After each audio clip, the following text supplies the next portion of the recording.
Florida Air Force bases ban all members of the armed forces from visiting a bar in Fort Walton Beach. That ban started today.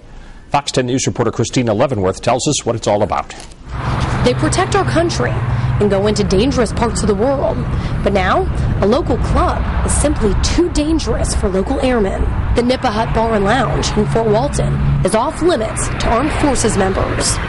Some nights it gets pretty rowdy on the weekends. Friday, Saturday nights, it gets pretty scary. George Durrell lives behind the club and says he doesn't blame the Air Force for the decision. Yeah, I'm in favor for it.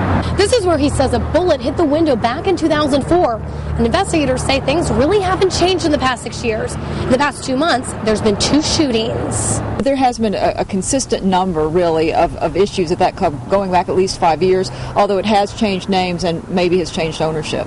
In the past 6 years, the club has had more than 1,100 complaints. There have been all sorts of calls, from fights, noise disturbances, and shots fired. We've done probably more than 250 checks, security checks at that facility, trying to stay on top of it and keep the problems to a minimum, but it has been a hot spot for Okaloosa County. Eglin Air Force Base officials wouldn't speak on camera about the ban, but they did say it was to protect airmen. The owner of the club wasn't available for comment, but you can bet this certainly won't help business. I would assume, because this is such a huge military community, that anytime you ban a business, it's going to have an impact. Reporting in Fort Walton Beach, Christina Leavenworth, Fox 10 News.